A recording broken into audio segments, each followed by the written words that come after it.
I have a restaurant called Silo, which is the world's first restaurant that doesn't have a bin. Give me 3 words to describe your brain. Macro, micro, mercurial, mostly macro. My brain is divergent. I see patterns of information rather than the information. My default psychology is a fearful one. There is this subconscious part of me wants to tell the world that I'm not worthless. We can't fix the problems of the world with the same thinking that created those problems. Our next guest is no stranger to pushing boundaries. I first met him on a stage in Toronto, where he was wowing an audience with the story of Silo, his restaurant without a bin. Yep, a restaurant without a bin. Doug McMaster has worked at iconic restaurants like Noma, St. John's, and the Fat Duck, continually challenging us to think differently about our food, our environment, and even ourselves. While the hidden 20% usually speaks with guests post-diagnosis, today we're starting at the beginning. In this episode, we find out where Doug's neurocuriosity began and discuss the significance of self-diagnosis at a time when medical assessments aren't accessible to everyone. Here we go. Let's see how great minds think differently.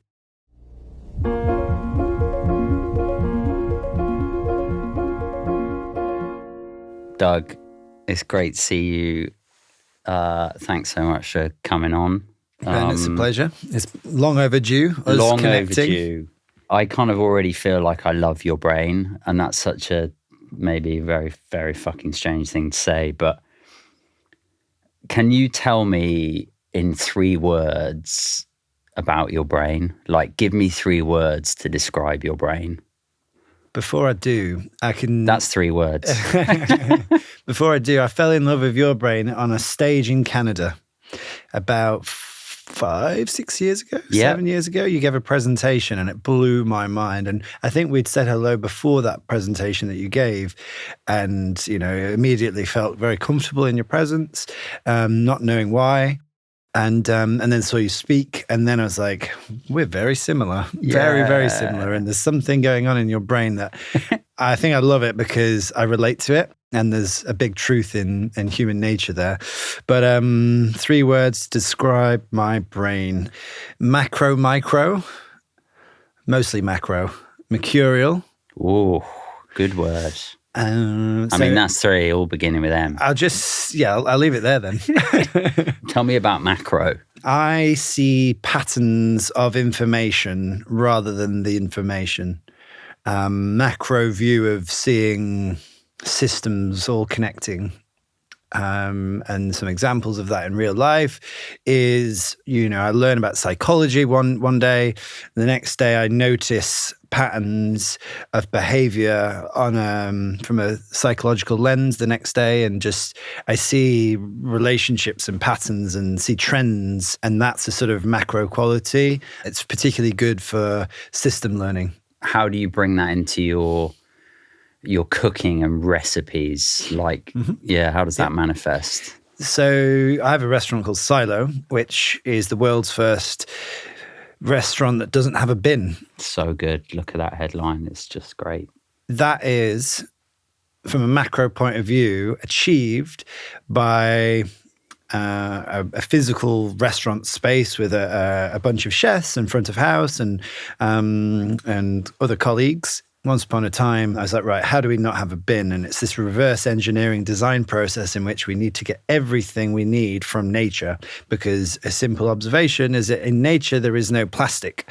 There is no bin. Food is naked at its origin. And so if we go to that origin, we can bring it in reusable vessels. And this is all system design. And then from the point of view of the kitchen, you know, we have a compost bin in the kitchen. We call them compost silos. See what you did there?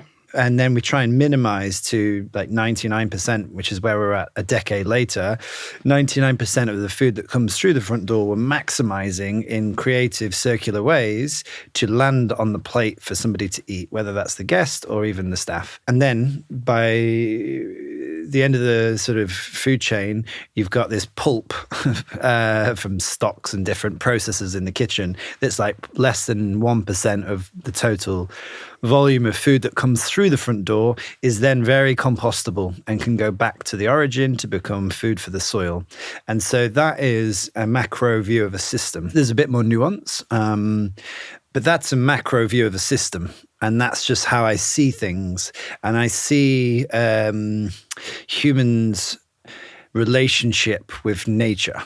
So humanity and nature are in a toxic relationship. I can just see this relationship largely exacerbated by the industrial revolutions, how humans are selfish and are pillaging nature to give ourselves prosperity, to feed ourselves, but not feeding nature in the process. And now we're feeling that sort of nasty now backlash. It's coming home to roost, right? And these things I'm pointing out is, macro views of, humans' history with nature. And it just comes very naturally to me. It's just how I see things. So that's how I would describe sort of that cognitive process of seeing the world. And then micro, what is that? I guess I have a tendency, which I'm sure we could extrapolate, a tendency to go so deep into a subject. So the human cell, I'm fascinated by the relationship of human cells to the relationship of soil, the microbiome of the soil, or the sort of fertility of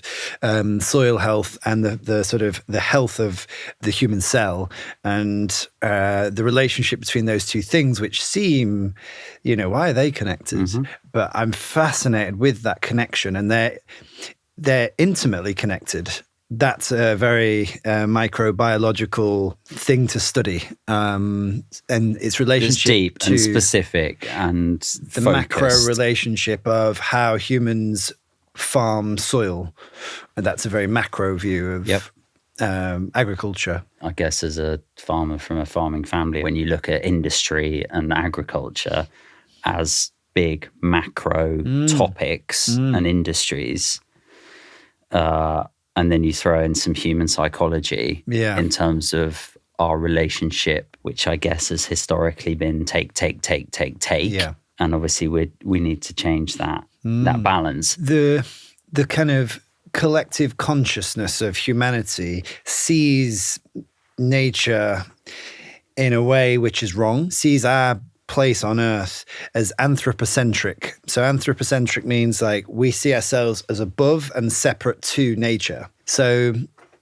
what I try and do with the work at Silo, mostly when I do writing or presentations, not so much feeding people, but is show people that we are part of nature. The anthropocentric worldview is that we are superior to it, and so we can it's just feeding our, brilliance. And that it will be there forever, and we don't have to worry about its future. And that is the greatest mistake in human history, is seeing ourselves as separate to it. So it's just some of these things we're talking about, these observations, is just so clearly seeing this relationship, and that is motivating Silo. That's what motivates, I'm sure, both of our work in lots of ways.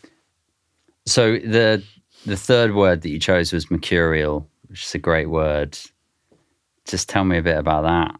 My mum has chickens, and sometimes when I'm up north and seeing her, I just stand at the chicken pen and watch them running around, and that's just like the attention in my mind. It's just like just dancing around different subjects, and go down one pathway and then dart to another pathway, and it's just very tangential. And it means sometimes if I'm asked a question, a minute later I'll be talking about something completely different, and I don't know what the question was again. And and then I get to the end of the sentence, I'm like, what was I saying? How do I end this? What was the question? Yeah. It's very, very common. You've talked a bit about, I guess, your passion for looking at food from a sort of systems and a regeneration and a relationship and a psychology perspective. What about like taste and flavor, and what does food mean to you from that side of things? I feel like the food is the flower. Within the flower, you've got lots of different parts: the stem, the roots, the leaves. The roots might be the farm, the farmers, the farming.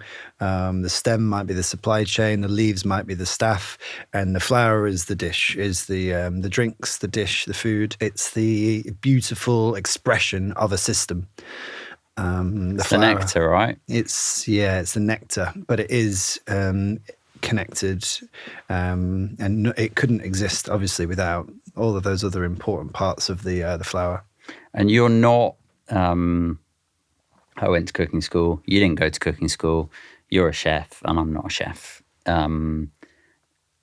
think there's something in that. I make drinks, and you make food. Well, I don't know about yourself, Ben. How did you transition from education to drinks?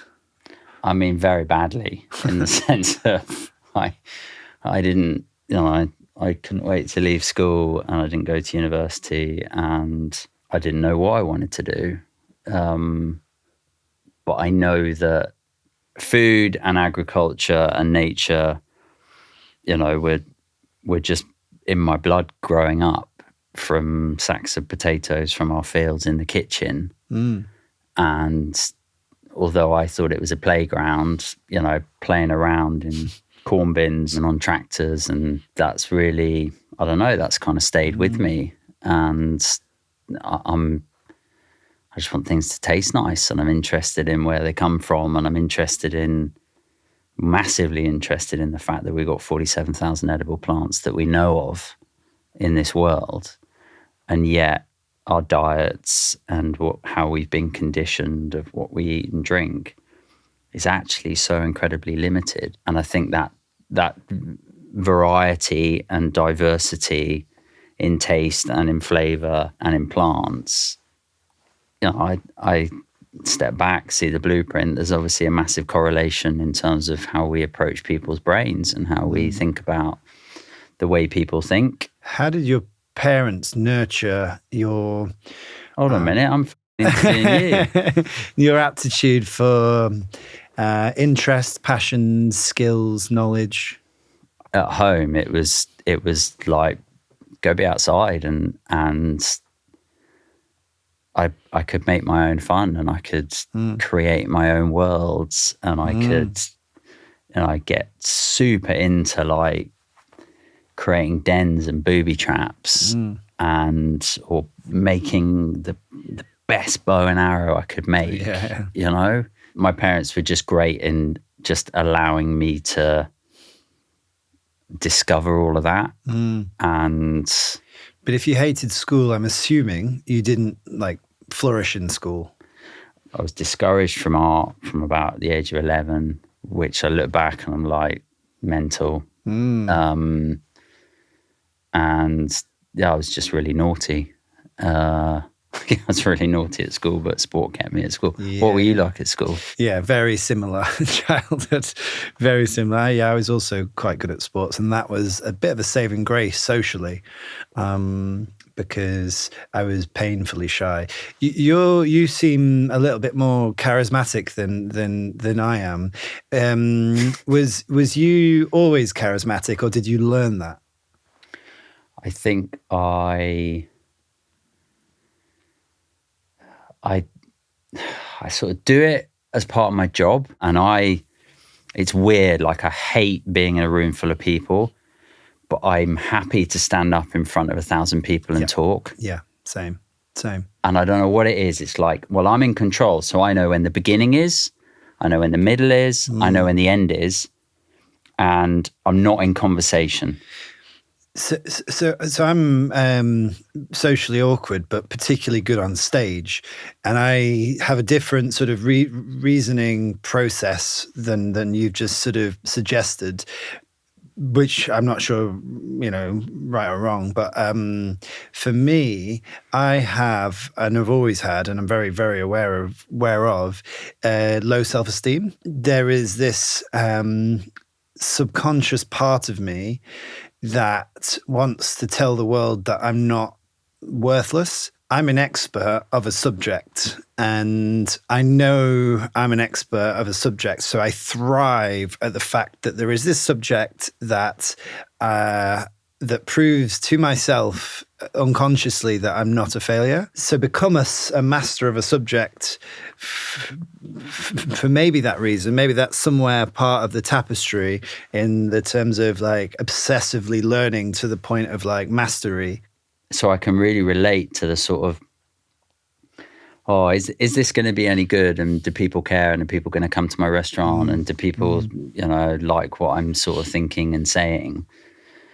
But then the flip side of, I can master this and I'm the master of this. My default psychology is a fearful one.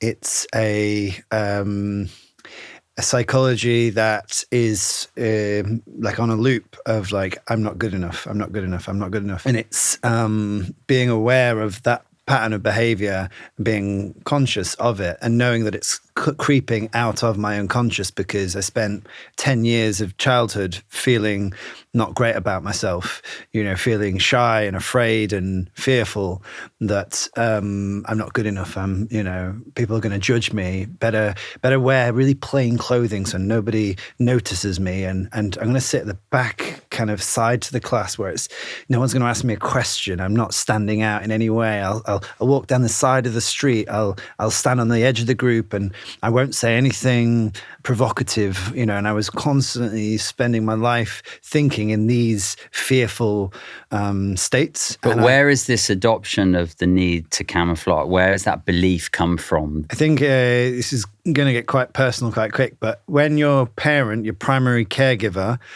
doesn't give you affection as a baby, that's where it comes from. So instead of just doing a thing, I assume my unconscious assumes that I need to excuse myself for doing this thing because, I'm a burden. I'm a burden on the people around me. So I need to excuse what I'm doing. And I still do it. I still constantly excuse or have to explain why I'm doing everything to the people around me instead of just doing it because of that place of like, I'm not good enough. I do stupid things and things I'm unworthy. So I need to tell people why I'm doing it to get their permission, to get validation because I didn't get that. And so awareness, that training, it's like going to the gym. I go to therapy. I'm like training my brain to be like aware that I have these cycles of thought from a place of fear, a place of unworthiness, et cetera, and I'm doing these things. And when you're aware of it, you can slowly change your behavior. Let's talk a bit more about your brain, Doug. What's your understanding of neurodivergence and neurodiversity and different thinking? I think instinctually I understand it. I study human intelligence and creativity in these deep warrens of like understanding. But in terms of like terminology, I hesitate perhaps in certain conversations around neurodivergence because I don't want to use the wrong language, words like Asperger's versus autism. Like I'm hesitant to use them confidently. Yeah. And look, just on the topic, Asperger's versus autism, I guess for anyone listening, watching, my personal view shared by others that we don't say Asperger's anymore. And if you would like to know more on that, go look up Mr. Asperger and you would find out why. Because it's got a pretty dark and kind of sordid history, that name and that term. I just know that the words in this sort of realm of neurodivergence are so unapproachable. They're not nice to say. They're not easy to write. I'm not dyslexic, but I have to think about writing the word dyslexic. And that's just not helpful, right? That's just not easy. And so if we've got this if there's this world of sort of people who think differently, and it's unapproachable and it's complicated and it's awkward and people don't want to say the wrong thing and they don't know how to write stuff, like what hope is there of sort of changing society's perception to be like, this is just people who think differently and communicate differently with the world and interact differently with the world? An incredible quote comes to mind. You know, if society is a mirror, art is the hammer that smashes the mirror. It smashes the perception, like you were just saying. We can't fix the problems of the world with the same thinking that created those problems. Yeah. You know, we need to think differently. This cabinet behind us, our neurospicy kind of contribution cabinet, is kind of littered with people who have slightly gone against the grain or slightly done things differently or challenged, I guess, maybe how something had always been done in order to move the world forward. And I can imagine, a lot of people met with a lot of resistance. Yeah. I think it's really important to share another perspective here, and it's that there are two types of reality. An objective reality, this wooden floor and this table is made from metal. Then there is an imagined reality. So imagined reality is born from stories. So money is an imagined reality. You know, you give a chimpanzee £5 for a bunch of bananas and it'll be like, no, that's a story, a human story. I want to eat these bananas. They taste much sweeter than a piece of paper with some ink on it. And, we're all born into a world where there are stories, rhetorics, there are things that we ascribe to, and unconsciously paths that we follow, conform, homogenize, etc. Aspire to. Yeah. Now, a bin was a story. There's no bin in nature. I spent 23 years of my life believing in the bin, believing in its objective value in society, in the world, ascribing to it, putting litter in it, etc. And then there's this moment where art, the hammer to the mirror of reality, smashed the bin apart for me. And I was like, what is a bin? What is waste? Where did it come from? And how do we get rid of it? And this was this pathway of thought behind that broken mirror. Just to sum up what you've just so beautifully articulated, you've looked at something and thought about it in a completely different way than historically for 200 years human beings have thought about it, because you've questioned it and you've challenged it and you've interrogated it and you've had a completely different perspective on it. That is why you are the master. Just want to bring us out of our rabbit warren for a second, onto the mainland. Have you been diagnosed? What's your views on diagnosis from a neurodivergence perspective? I think it would be quite good to know that I have a certain brain chemistry, a sort of a brain architecture. It would be nice to be sort of given a sort of an official diagnosis. I just never go to the doctor. I find the whole process really frustrating and bureaucratic. So no, I've not been diagnosed. I know very deeply that my brain is divergent, and I love that. I'm so proud of that. I thrive on that, and not always. When I was young, I really didn't, and I just had a particular point in which the switch flipped, and I've embraced it, of sort of what I would once be ashamed of. Now I wear it like armor. So I don't really want to, wait God knows how many years to get that diagnostic. I don't want to go through that process. I find it infuriating at the best of times.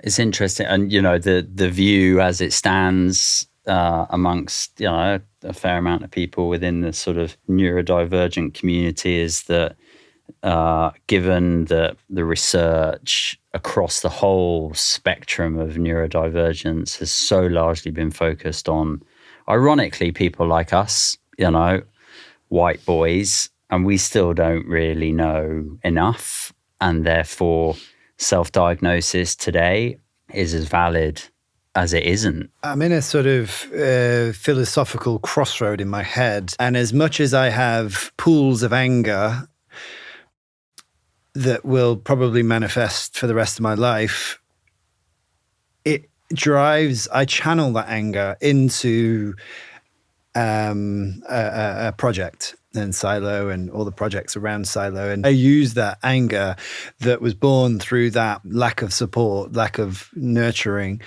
I use it to my advantage, and I wouldn't change that.